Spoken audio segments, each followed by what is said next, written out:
All right, guys, welcome to our next grammar installment. We're going to be looking at the comma splice and fused sentences. So you may be a little confused by the language. Don't be. You're going to know exactly what this is by the time we're done. So punctuation. What's the point? Well, the purpose of punctuation is to be able to insert these pauses and breaths that we take when we speak. You can almost hear those points of punctuation in somebody's verbal cues. And so the punctuation is how we mimic those pauses on the page. And punctuation tells us where one thought ends and the next thought begins.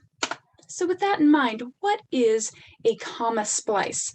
What are some ways to recognize a comma splice? And then what are some ways to fix a comma splice?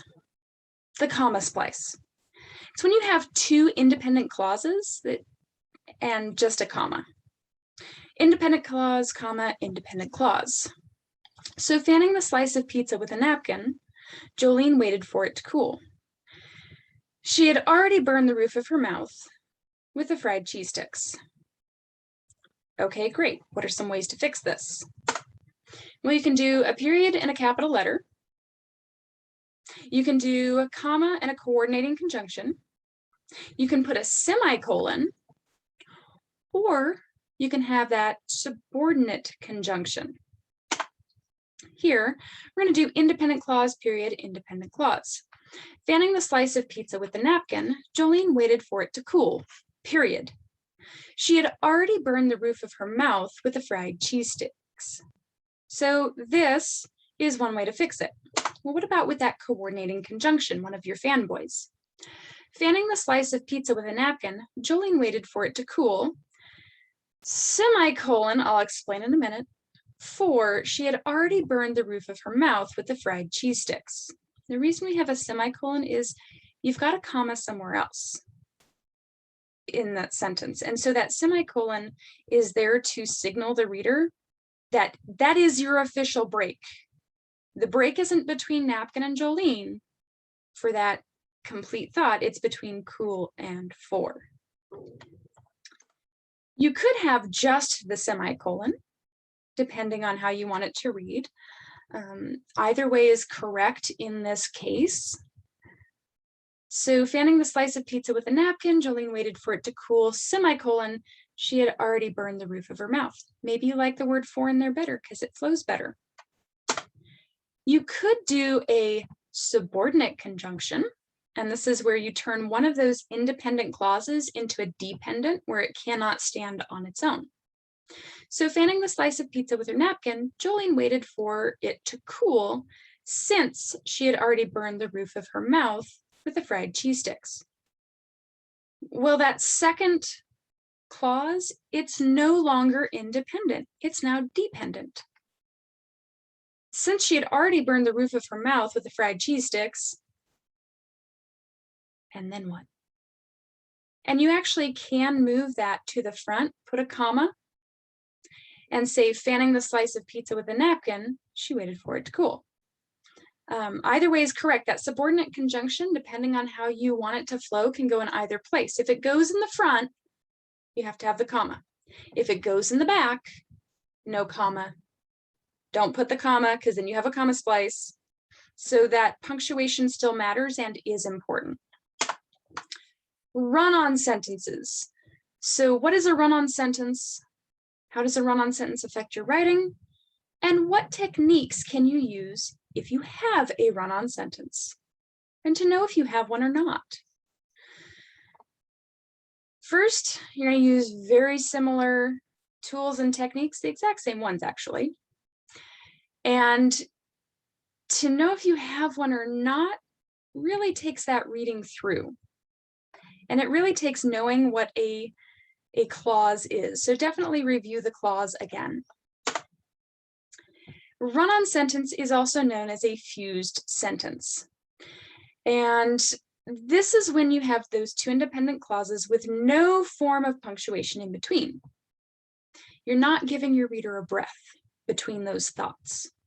Driving home from school, Brett vowed to protect the fragile ecosystem. All the while, the tires of his Cadillac Escalade flattened the toads, hopping on the wet streets.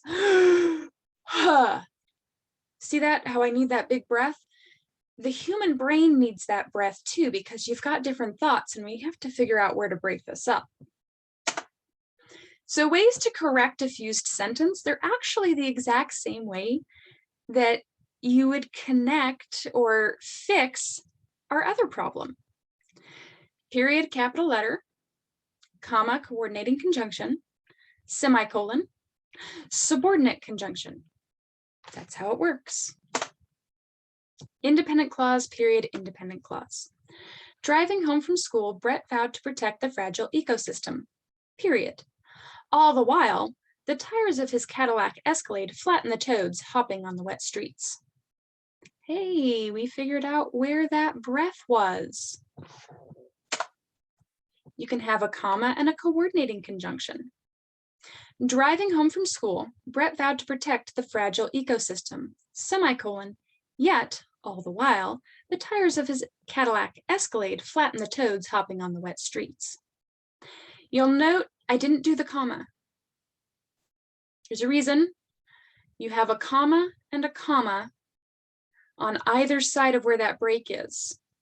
If you did not have those, if you did not need those, and you do actually need those, if you did not need those, it would just be a comma, and yet, one of those fanboys. But because you do need those commas, in order to signal to your reader where that break is, you need the semicolon.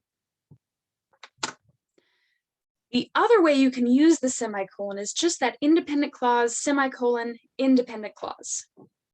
Driving home from school, Brett vowed to protect the fragile ecosystem, semicolon. All the while, the tires of his Cadillac Escalade flattened the toads hopping on the wet streets. This is actually one of the most common constructs that students use for comparisons. They'll have independent clause, semicolon, however, comma, next independent clause, so that your reader can see that contrast. So that does happen quite a bit. So do you know how to punctuate that? You can also use a subordinate conjunction. So this is where you turn one of those independent clauses into a dependent that cannot stand on its own. So independent clause, subordinate, dependent. Driving home from school, Brett vowed to protect the fragile ecosystem as the tires of his Cadillac Escalade flattened the toads hopping on the wet street. And you'll note there's no comma in there because it's holding on for dear life. Now, again, if you took that subordinating clause, that dependent clause, and you put it at the front, you then have to follow it with a comma before you have the rest. Because otherwise, how do we know where that dependent clause ends and your independent clause begins? So keep that in mind as you are doing these types of sentences. Again, if you have any questions, comments, or concerns, do not hesitate to reach out. These grammar minis are meant to help you improve your writing, and I hope that you are taking them into consideration as you are working your way through my class. And if you're not, and you're just viewing these to help out your own personal writing, I hope that they're helping you too. And I will catch you on the flip side.